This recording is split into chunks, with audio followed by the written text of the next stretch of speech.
சூக்ஷ்மம் நசிக்கவில்லை என்று சொல்லுகிறார்கள். அப்ப ஸ்தூலமுள்ள காலம் வரைக்கும் சூக்ஷ்மம். அப்போ இந்த கண்ணுக்கு தெரியக்கூடிய இந்த உடம்பு இருக்க வரைக்கும் அதனுள்ள அந்த மனது இருந்துதானே ஆகணும். ஆனா இதுக்கு நேர் ஆப்போசிட்டா வருதே. ஒரு செத்த பிணத்துக்கு அதுக்குள்ள மனம் இல்லாத வருதே. அப்ப செத்த இதுதான் நம்மளுடைய ஸ்தூல தேகம். இந்த கண்ணுக்கு தெரியக்கூடிய இந்த உடல் தான் ஸ்தூல தேகம்னு நம்ம நினைச்சோம்னா, அந்த ஸ்தூலம் உள்ள வரை மனம் இருக்க வேண்டும்ல.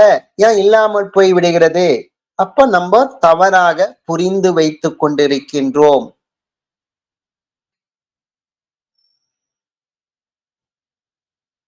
அப்ப அதுதான் இந்த ஜடம் ஸ்தூலமா இருந்ததுன்னா சூக்ஷ்மம் நசிந்ததும், ஸ்தூலமா இருக்கின்ற ஜடம் நசியாமலும் காணுகின்றது. அப்ப இந்த உண்மையில கண்ணுக்கு தெரியக்கூடிய இந்த உடல் ஸ்தூலமா இருந்ததுன்னா அதுக்குள்ள இருக்கக்கூடிய இந்த மனம் நசித்து சுத்தமா காணாத போயிட்டு. ஆனா இந்த உடம்பு மட்டும் கட்சியில நசியாமல் இருக்கிறது. இதனால இந்த உடம்ப கண்ணுக்கு தெரியக்கூடிய இந்த உடம்ப நம்ம ஒரு காலம் ஸ்தூலம் என்று சொல்லக்கூடாது. ஏற்கனவே நம்ம முன் அத்தியாயங்கள்ல பார்த்தோம், ஜீவசக்தியான வாயு தான் தேகம். மற்றதெல்லாம் தேகம் இல்லைன்றுதான் நம்ம பார்த்தோம். அது உண்மையான தேகம் என்பது எது ஜீவசக்தியான வாயு தான். இதுதான் 4வது அத்தியாயத்திலே ஞானபிதா கொஞ்சம் தெளிவான விளக்கமும் கொடுத்துட்டாரு. அது அப்ப அந்த தேகம்தான் அப்ப உலகத்தில் பார்க்கப்படுகின்ற, கேட்கப்படுகின்ற, அறியப்படுகின்ற, இப்ப கண்ணுக்கு தெரியக்கூடிய இந்த உடம்ப கூட நம்ம ஒரு பார்த்துட்டு தான் இருக்கோம். ஆனா இதெல்லாம் காண்பதற்கு எது காரணமாக இருக்கின்றதோ அதுதான் தேகம். அப்ப ஜீவசக்தியான வாயு தானே. அப்ப கர்மம் கூட நம்ம ஒரு விதத்துல பார்த்தோம். கர்மம் என்பது தொழில் என்பது கிடையாதுன்னு 8வது அத்தியாயத்துல நம்ம பார்த்தோம். அதுவும் ஜீவசக்தியான வாயு தான். அதே அறிவு என்பது உலகத்தில் அறியக்கூடிய நாலேஜ், மாயனுடைய நாலேஜ். ஒரு பல கோடி சம்பாதிக்கிறதோ, இல்ல ஒரு கின்னஸ் ரெக்கார்ட் பிடிக்கிறதோ, ஒரு பேரு புகழ் எடுக்கிறதோ, இதெல்லாம் அறிவு கிடையாது.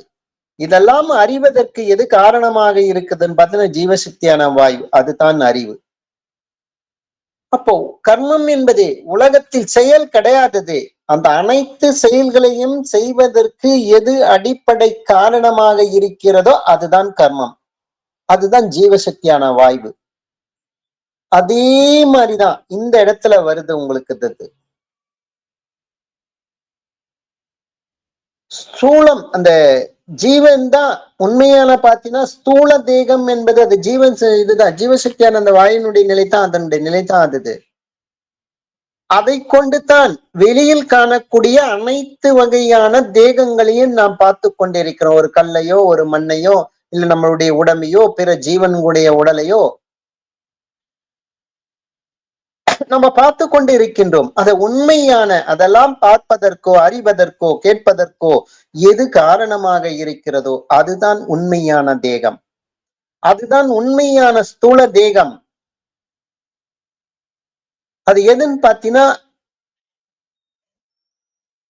அதுதான் ஜீவன் தான் இந்த இடத்துல உங்களுக்கு அது. அப்போ பாத்தீங்கன்னா அப்ப ஸ்தூலம் உள்ள காலம் வரையில் சூட்சுமம் உண்டென்றும்,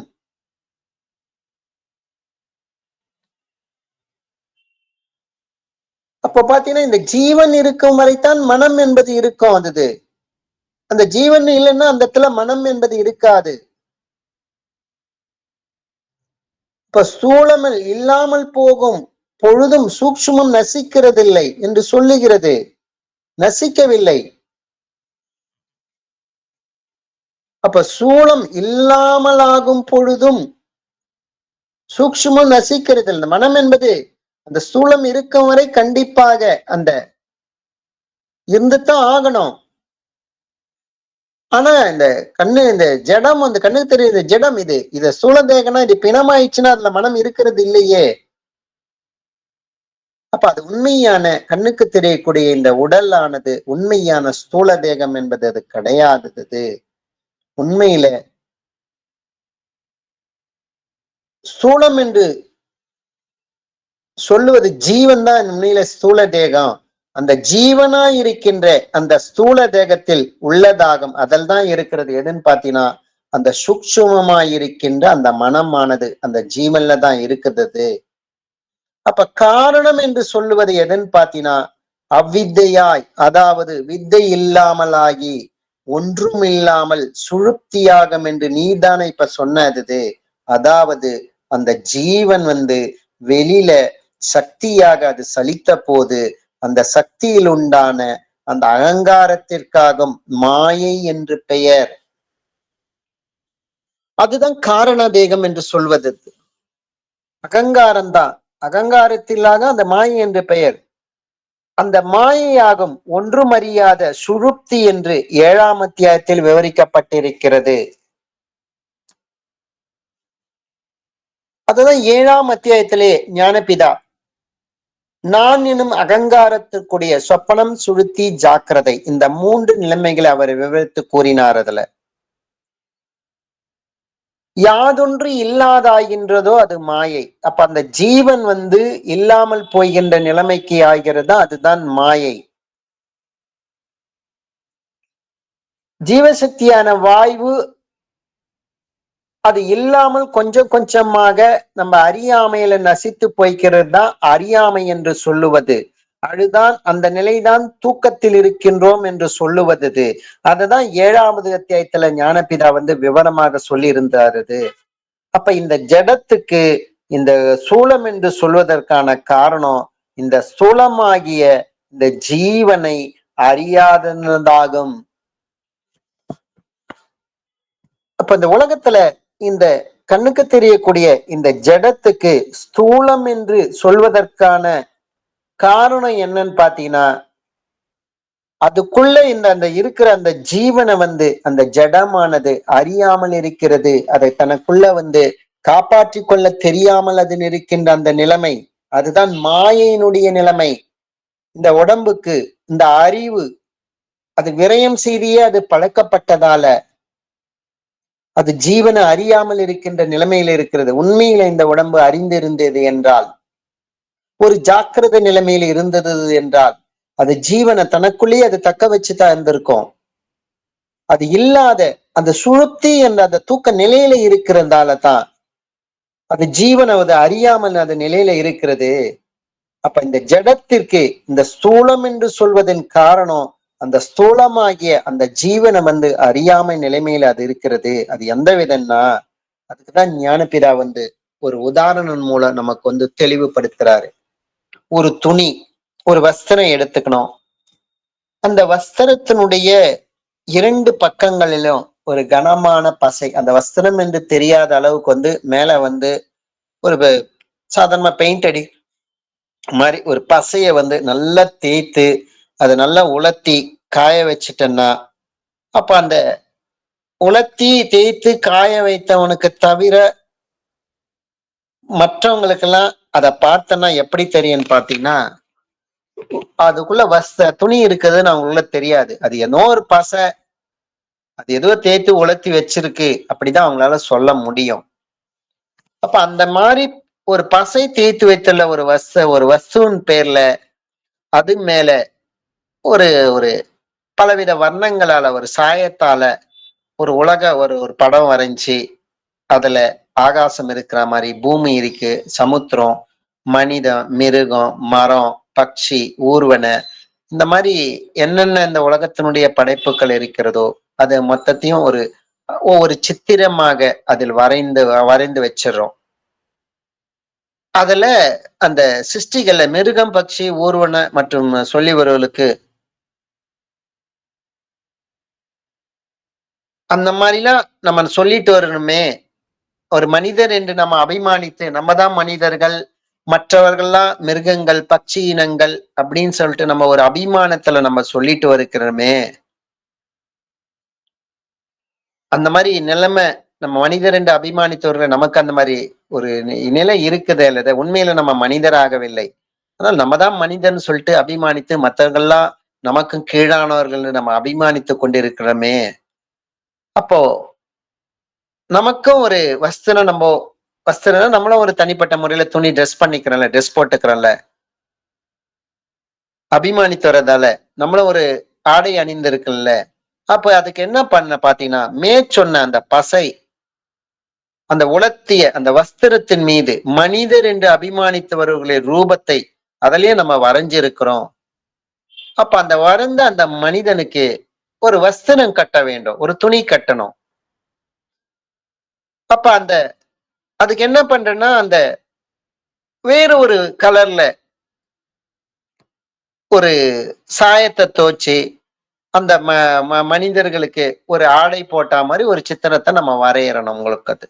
அப்போ மிருகங்களுக்கும் நம்ம வஸ்திரம் வேண்டாம். நம்ம வந்து மாற்றா மாரின்ற மாரி அந்த மிருகங்களுக்கும் ட்ரெஸ் போடுற மாரி ஒரு வர்ணத்த தீட்டி வைக்கலாம். அது வரையப்பட்ட அந்த மிருகங்களுக்கும், பட்சிகளுக்கும். அதே மாரி மனிதர்களுக்கு கூட அதே மாரி ஒரு ட்ரெஸ் போட்டா மாரி அது பெயிண்ட்லயே வந்து நம்ம வந்து வரைஞ்சு வைக்கலாம் அது.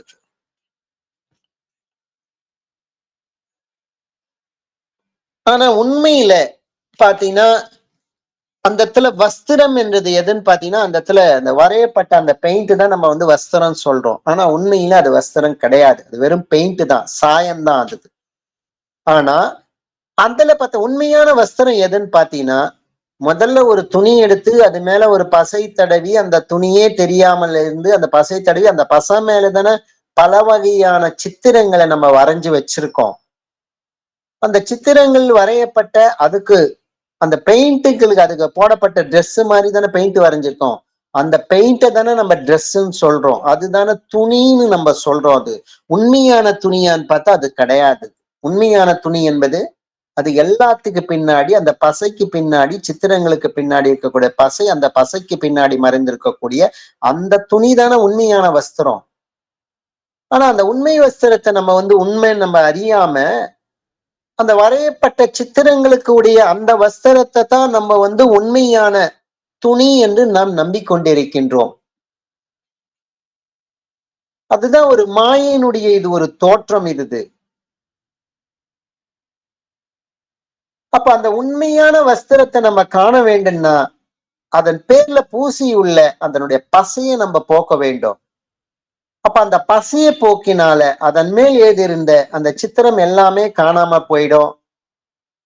அப்போ அந்த விதமுள்ள அந்த உண்மையான வஸ்திரத்தை காணாமல் அந்த வஸ்திர வடியில் சாயம் பூசி உள்ளதையே வஸ்தர் என்று நம்ம அபிமானிது அது வரைக்கும் உண்மையான வஸ்திரத்தை நம்ம பார்க்காத வரைக்கும் அந்த சாயத்தால் அந்த பூசப்பட்ட அததான் வந்து நம்ம வஸ்திரம் நம்ம நம்பி இருக்கோம். அப்ப அந்த உண்மையான வஸ்திரத்துக்கும் அந்த சித்திரத்துக்கு வரையப்பட்ட சாயத்தால் வரையப்பட்ட அந்த வஸ்திரத்துக்கும் எந்த விதத்திலயும் அந்த இடத்துல சம்பந்தம் என்பது கிடையாது. அப்ப அந்த எந்த விதத்திலும் அதுக்கு பந்தம் கிடையாது. அப்ப அந்த வஸ்திரத்தில் அந்த பசையை பூசிக்கொண்டதாகும் முன் சொன்னங்கள் அதுக்கான அந்த வஸ்திரத்தின் மேல பூசப்பட்ட அந்த பசையால தான் இந்த சித்திரங்கள் அது எழுதப்பட்டதற்கான காரணம் அதுதான். அதனால அந்த பசையை போக்குவதற்கான பிரயத்தனம் எதுவோ அதுதான் நம்ம பண்ணணும். அப்பதான் அந்த உண்மையான வஸ்திரத்தை நம்மளால பார்க்க முடியும். அது எப்படின்னா அந்த பசையை பூசி உள்ள அந்த வஸ்திரம் அதை வந்து ஒரு தண்ணியில போட்டு நல்லா ஊற வச்சு நல்லா ஒரு துவைச்சு எடுத்தோம்னா அதுல இருக்கக்கூடிய அந்த பசை மொத்தம் நீங்கிடும். நீங்கிட்டு கட்சியில பார்த்தீங்கன்னா அதில் எழுதப்பட்ட அது வரையப்பட்ட சித்திரங்கள் எல்லாமே காணாம போயிடும். அப்ப கடைசியில என்ன இருக்குதுன்னு பாத்தீங்கன்னா அந்த துணி மட்டும்தான் அந்த இடத்துல வந்து எஞ்சின் இருக்கும். அந்த வஸ்திரம் தான் காணப்படும். அதில் எழுதப்பட்ட சித்திரங்கள் வந்து அதால வந்து நம்மளால காண முடிகிறது இல்ல. அப்ப இந்த உதாரணத்தை தான் ஞானபிதா வந்து ஸ்தூல தேகம், சூக்ஷ்ம தேகம், காரண தேகன்ற முறையில வந்து இத கம்பேர் பண்ணி இதுல வந்து ஞானபிதா சொல்றாரு இது. அப்ப அந்த வஸ்திரம் என்பது தான் இதுல வந்து ஸ்தூல தேகம். அதிலிருந்து அதுதான் வந்து பேஸ். அதுல இருந்து தான் மற்றதெல்லாம் உருவானது. அந்த வஸ்திரத்திலிருந்து அதாவது இந்த ஜீவன் இருக்கதான் மனம் என்பது உருவானது. அந்த மனம் என்று உருவாகவே தான் அகங்காரம் உருவாச்சு இப்ப காணப்படுகின்ற இந்த உலகத்தினுடைய பல்வேறு நிலைமைகள் மரம் செடி கொடி பல்வேறு விலங்குகள் உலகம் என்கின்ற அவஸ்தை எல்லாமே அப்ப ஜீவன் தான் இதுக்கு அடிப்படையானது. இந்த ஸ்தூல தேகம் என்று சொல்லக்கூடிய அந்த ஜீவன் தான் அது. அந்த ஜீவன் மேலதான் அந்த மனம் கட்டமைக்கப்பட்டிருக்கிறது. அதில் தான் அகங்காரத்தினுடைய பல்வேறு நிலைகள் வந்து கட்டமைக்கப்பட்டிருக்கிறது. இதுதான் அவரவர்கள் அனுபவத்துல இதுதான் உண்மை இதுதான். அதில் பூசி இருக்கிற அந்த பசைதான் காரணம். அப்ப அதில் மேல் எழுதப்பட்டிருக்கிற சித்திரங்கள் தான் சூக்ஷ்மமும் ஆகின்றன.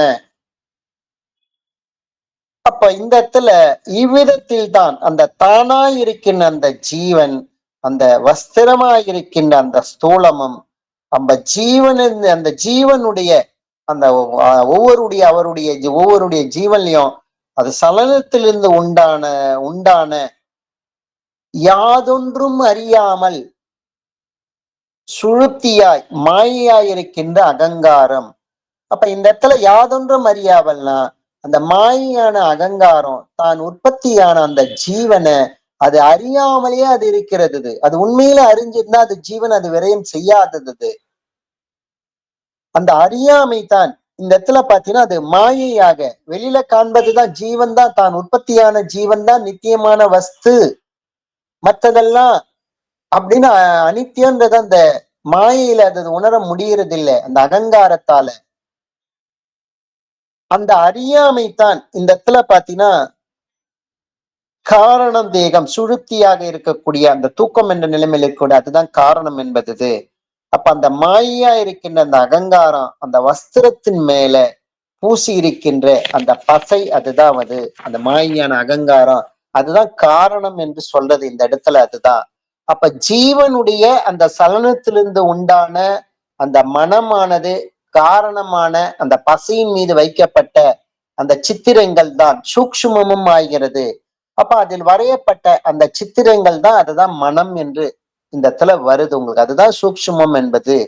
அப்போ இப்ப சொன்னபடியுள்ள இந்த உண்மையான வஸ்திரத்தை நம்ம அறியாம இந்த சாயத்தினால அந்த வஸ்திர வடிவா எழுதப்பட்டதெல்லாம் உண்மையான வஸ்திரம் என்று அப்ப ஒவ்வொரு உருவத்துக்கும் போடப்பட்ட அந்த பெயிண்ட் அடிக்கப்பட்ட அததான் நான் உண்மையான அதுக்கு ட்ரெஸ் அதுதான் உண்மையான துணின்னு நம்ம நினைச்சிட்டு இருக்கோம்.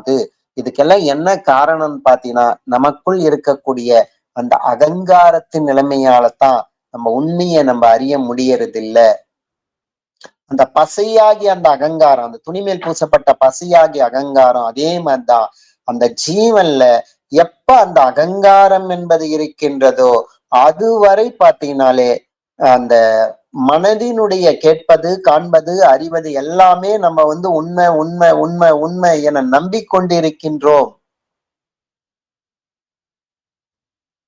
அப்ப அந்த உண்மையான துணியை காண வேண்டும் என்றால் அந்த பசையை நீக்க வேண்டும்ல, அப்பதான் உண்மையான துணியை வஸ்திரத்தை நம்ம பார்க்க முடியும்.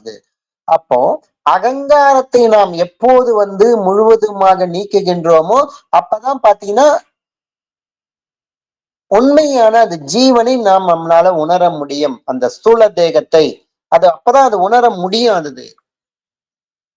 அப்போ எப்போது தனது ஜீவனாயிருக்கின்ற இந்த ஸ்தூலத்தை அறிகிறதோ அப்போது மற்றொன்றில்லை, ஜீவன் மட்டும்தான் இருக்கிறது. எப்போ அந்த வஸ்திரத்தின் மேல பூசப்பட்ட பசைய முழுவதுமாக நீக்கிட்டோமோ அப்ப அந்த இடத்துல வஸ்திரம் மட்டும்தான் துணி மட்டும்தான் இருக்கிறது. அதுல பசையும் கிடையாது, அந்த பசை மேல் எழுதப்பட்ட சித்திரமும் எதுவுமே கிடையாது. அந்த இடத்துல துணி மட்டும்தான் இருக்கிறது. அப்ப அதே மாதிரிதான் இந்த ஜீவன்ல அகங்காரமாகிய அந்த ஜீவசக்தியான வாயு அது வெளியில் வியாபிக்க விடாமல் தனக்குள்ளேயே அது நிலைநிறுத்தும் போது அசையாமல் அதை நிலைநிறுத்தும் போது என்ன ஆகுது பாத்தீங்கன்னா அந்த இடத்துல அகங்காரம் என்பது இல்லாமல் போகிறது. அப்ப அந்த மனதினுடைய பல்வேறு விதமான அந்த சங்கல்ப நிலைகளும் அதன் மூலமாக இல்லாமல் போய்விடுகிறது. எப்ப அந்த அகங்காரத்தை அதை வெளியில் வியாபிக்க விடாமல் உள்ளுக்குள்ளேயே நம்ம எப்ப நிலை நிறுத்துகிறோமோ அப்ப அகங்காரம் இல்லாமல் போய்கிறது. அப்ப கடைசியில அகங்காரம்னா அதிலிருந்து உண்டான அந்த மனதின் மூலம் உண்டான அந்த அகங்காரம் மனமே அந்த இடத்துல இல்லாமல் போய்விடுகிறது. கட்சியில பாத்தீங்கன்னா அந்த இடத்துல ஜீவன் மட்டும்தான் இருக்கிறது. எப்படி துணியில பசையை நீக்கிட்டா அந்த துணி மட்டும் நிக்குதோ கட்சியில, அதே மாதிரிதான் இந்த அகங்காரம் நம்ம முழுவதுமாக நீக்கப்படும் போது அந்த இடத்துல ஜீவன் மாத்திரமே இருக்கிறது. அப்ப அந்த இடத்துல ஜீவனை தவிர வேறிட்டு எதையுமே நம்ம காண முடியறது இல்ல. அப்ப வேறுபடுத்துவதற்கு ஸ்தூலம் என்று சொல்லக்கூடாது. அப்போ வேறுபட்டுள்ளதற்கு அப்ப வெவ்வேறாக இருக்கிறது. நான் வேறோ, இந்த உலகம் வேறோ, மனம் வேறோ, ஜீவன் வேறோ, அகங்கார வேலை இந்த மாதிரி வேறுபட்டு இருக்கிறதுக்கு அதை உண்மையில ஸ்தூலம் என்று சொல்லக்கூடாதது. அப்போ துணி வெவ்வேறு வகையாக அந்த வஸ்திரத்துல செஞ்சு அதெல்லாம் துணி கிடையாது, வெறும் சாயம்தான். உண்மையான துணி மாத்திரமே இருக்கிற நிலைமைதான். அதில் பசையும் கிடையாது, மன அது வரையப்பட்ட சித்திரமும் கிடையாது. அப்ப உண்மையான ஜீவன் இருக்கும் போது பாத்தீங்கன்னா மனமத்தினுடைய பல்வேறு விகல்பம் என்று அதன் எதுவுமே கிடையாது. அதே மாதிரி அகங்காரம் அந்த இடத்துல கிடையாது, ஜீவன் மாத்திரமே இருக்கும். ஆனா அதை விட்டு இரட்டை நிலை துவைதம் என்ற நிலையில இருந்ததுனாலே அது ஸ்தூலம் என்பது அந்த இடத்துல கிடையாது. அப்போ அப்ப வேறுபடுவதற்கு ஸ்தூலம் என்று சொல்ல முடியாது. எப்ப அது துவைதமாக வேறுபட்டதுனாலே மாச்சரிய பாவம், ஒன்னு உயர்ந்தது ஒரு தாழ்ந்தது, நீ வேற நான் வேறன்ற மாதிரி வேறுபடுத்துதல். அப்ப அந்த இடத்துல ஸ்தூலம் என்றது அந்த இடம் கிடையாது. அப்ப ஸ்தூலம் என்பது தானா இருக்கின்ற அந்த ஜீவன், காரணம் என்பது அந்த ஜீவனுடைய சலனமாயிருக்கின்ற அந்த சக்தியிலிருந்து உண்டான சுழுப்தி யா இருக்கின்ற இந்த மாயையான இது அகங்காரம், அதுதான் சொல்றது. அப்ப சூக்ஷ்மம் என்பது அந்த ஜீவனுடைய சலன சக்தியாகிய அந்த மனம் ஆகிறது. அப்போ இவைகளுக்கு தான் ஸ்தூலம் சூக்ஷ்மம் காரணம் அப்படின்னு சொல்றதுக்கு இதுதான். இதை வேற்று இவைகளை தான் இந்த மாதிரி சொல்றதுன்றது. இதை தவிர இப்ப நம்ம காரணமாயிருக்கின்ற சுழுத்தில் இருக்கின்றோம். இப்ப இப்ப எந்த நிலைமையில நம்ம இருக்கிறோம்னு பாத்தீங்கன்னா, ஏற்கனவே முன் அத்தியாயத்துல சொல்லியாச்சு, இது முன் அத்தியாயங்கள்ல நம்ம இப்போ தூக்கத்துலதான் இருக்கின்றோம். அதே சமயம் சொப்பனம் என்ற நிலைமையில தான் நாம் இருந்து கொண்டிருக்கின்றோம். ஏன்னா கேட்பது காண்பது அறிவது இதெல்லாம் நம்ம உண்மைன்னு நம்பிட்டு நம்ம பாத்தீங்கன்னா ஜீவனை நம்ம காப்பாற்ற தெரியாமல் இருக்கிறதால நம்ம தூக்கத்துல இருக்கிறோம். அதில் காணப்படுகின்ற இந்த நிலைமைகள் எல்லாமே அது சொப்பனத்துலதான் வருது. அதே மாதிரிதான் இப்ப நம்ம மாயையான அந்த தூக்கத்துல இருக்கிறதோ, இப்ப நம்ம இந்த காரணமாயிருக்கின்ற இந்த சுழுப்தின்ற நிலைமையில தான் இந்த மாயையில் தான் நம்ம இருக்கிறது. அப்ப சுழுப்தியில் இருக்கிறத நம்ம அனுபவிக்கிறோம் என்று தோன்றுகிறது எல்லாமே. இப்போ அனுபவிக்கிற இப்ப இந்த நிலைமைகள் எல்லாமே இப்ப நம்மளுக்கு சொப்பனம் தான். இதை பற்றி விவரமாக 7ஆம் அத்தியாயத்துல ஞானப்பிதா ஏற்கனவே சொல்லிட்டாரு. அதே பிரகாரம் தான் அப்ப சொப்பனத்தில் இருந்து கொண்டுதான் நம்ம இருக்கிறதும். அப்ப இந்த நிலைமையில இருக்கிறதாலதான் நம்மளுக்கு ஸ்தூல தேகம் சூக்ஷ்ம தேகம் காரண தேகம் இதெல்லாம் உண்டாச்சு. நம்ம அறியாமையில இருக்கிறதாலதான் இந்த 3 நிலைமைகள் என்பது நமக்குள்ள இது உண்டாகி இருக்கிறது. இப்ப சொன்ன இந்த எல்லா நிலைமைகளும் நாம் சுழுப்தியா இருக்கின்ற சொப்பனம் தோன்றுகிறதல்லாமல் அது உண்மையில இது இப்படி ஒன்று எதுவுமே இல்லாத நிலைமைகள் தான். அப்போ நம்மளுடைய ஜீவசக்தியான இந்த வாயுவானது எப்போது மாயையில இருக்கிறோமோ அதெல்லாம் வெளியில வியாபித்து கொண்டிருக்கிறதோ அப்போதெல்லாம் நான் எனும் அகங்காரத்துல இருக்கிறோம், மாயையில இருக்கிறோம். அந்த மாதிரி வெளியில இருக்கும் போது தான் நமக்கு 3 காலங்கள் என்பது நிலைமை இருக்கிறது. அதே மாதிரி 3 குணங்கள் என்ற நிலைமைகள் இருக்கிறது. அதே மாதிரி 3 தேகங்கள் என்ற நிலைமைகள் இருக்கிறது. உலகத்தினுடைய இன்ப துன்பம் பாவம் புண்ணியம் அதே மாதிரி பல்வேறு விதமான அவஸ்தைகள் என்பது நம்ம வெளியில ஜீவன் சக்தியான வாய்வு வியாபிக்கிறதாலதான் இவ்வாறான பல்வேறு விதமான அவஸ்தைகள் என்பது இந்த ஜீவன் அந்த மாயையின் மூலமாக இதை அனுபவித்து கொண்டிருக்கிறது. ஆனா உண்மையில எப்ப அந்த ஜீவசக்தியான வாய்வு அது விரயம் ஆளாமல் அது தான் உற்பத்தியான இடத்திலேயே அது எப்ப அது தானாய் தன்மயமாக தீருகிறதோ அந்த நேரம்லாம் பார்த்தீங்கன்னா இந்த மாதிரி நிலைமை எதுவுமே கிடையவே கிடையாதது.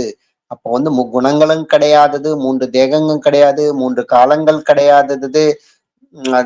அதே மாதிரி எந்த ஒரு அந்த ஜீவனுடைய அவஸ்தை சலனத்துக்கு சலனப்பட்டாதானே அந்த ஜீவன் ஜீவசக்தியான வாயு சலனப்பட்டாதானே அது அவஸ்தைக்கு அது உண்டாகுது.